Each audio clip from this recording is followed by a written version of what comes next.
Assalamualaikum warahmatullahi wabarakatuh. Nama saya Nisa Cahya Diva dengan NIM 2902150039 dalam prodi akuntansi, program studi S1 akuntansi Fakultas Ekonomi dan Bisnis. Saya akan mempresentasikan tugas UTS mata kuliah Emotional Intelligence dengan dosen pengampu Ibu Dr. Andes Sriwatini MPD.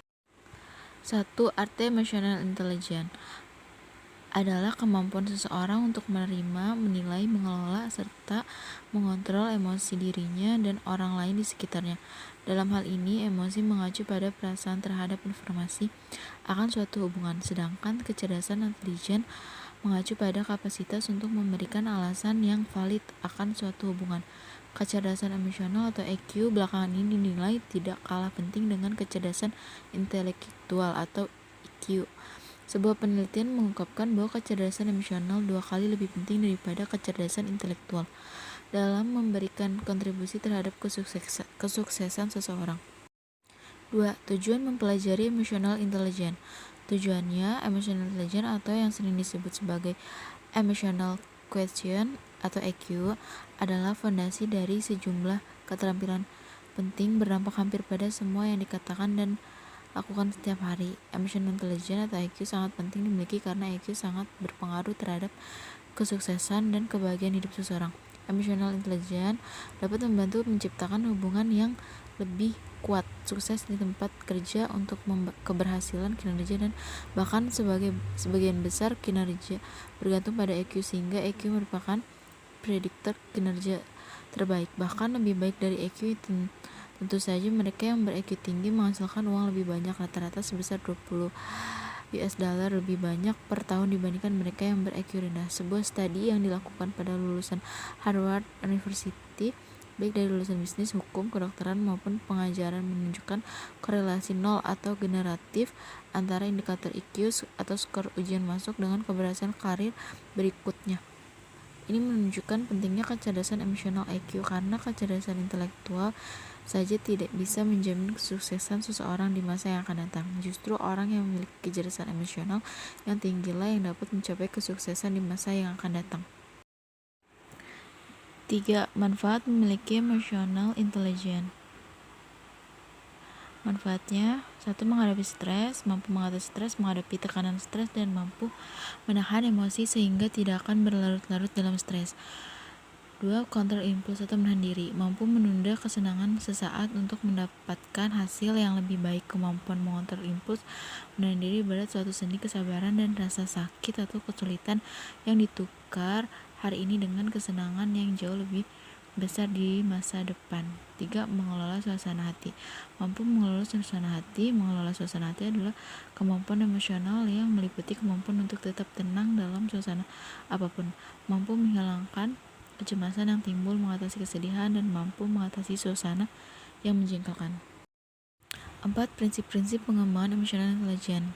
1. Ranah interpribadi. Sukses dalam ranah ini mengandung arti bahwa kita bisa mengungkapkan perasaan kita, bisa hidup dan bekerja secara mandiri, tegar, dan memiliki rasa percaya diri dalam mengemukakan gagasan dan keyakinan kita. Ranah ini terdiri dari 5 komponen, yaitu kesadaran diri, sikap asertif, kemandirian, penghargaan diri, aktualisasi diri. 2. Ranah antar pribadi. Ranah ini berhubungan dengan apa yang dikenal sebagai keterampilan berinteraksi. Mereka yang berperan dengan baik dalam ranah ini biasanya bertanggung jawab dan dapat diandalkan. Ranah ini terdiri dari 3 komponen, yaitu empati, tanggung jawab sosial, hubungan antar pribadi.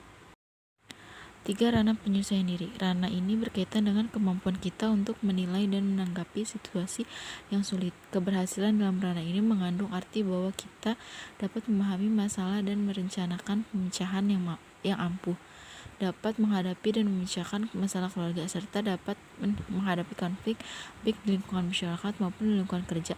Ranah ini terdiri dari 3 komponen, yaitu pemecahan masalah, uji realitas, sikap fleksibel. 4. Ranah pengendalian stres. Ranah ini berkaitan dengan kemampuan menanggung stres tanpa harus ambruk, hancur, kehilangan kendali, atau terpuruk. Keberhasilan dalam ranah ini berarti bahwa kita biasanya dapat tetap tenang, jarang bersifat impulsif, dan mampu menghadapi tekanan di rumah. Kemampuan ini memungkinkan kita tetap dapat menjalankan tugas rumah tangga yang dapat sambil sekaligus menjaga kesehatan.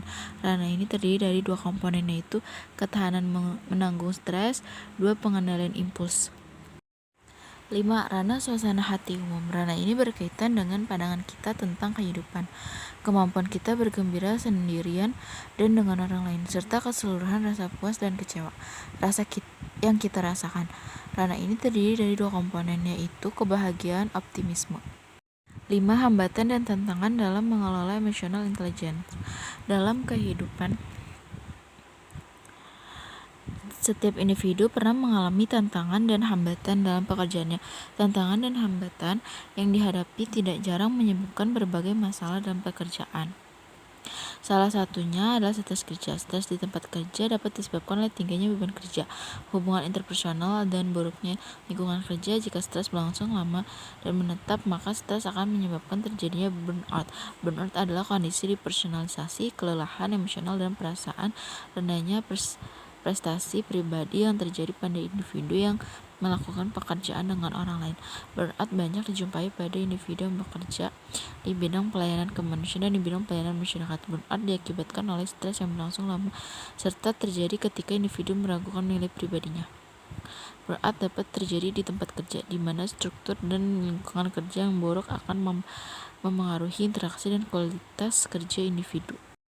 6. Contoh dan penjelasan implementasi emotional intelligence di lingkungan kelas. Di lingkungan kelas, siswa dapat menemukan konsep dengan caranya sendiri. Di antaranya memberi waktu yang cukup kepada siswa untuk berpikir serta memberikan bantuan bimbingan seperlunya.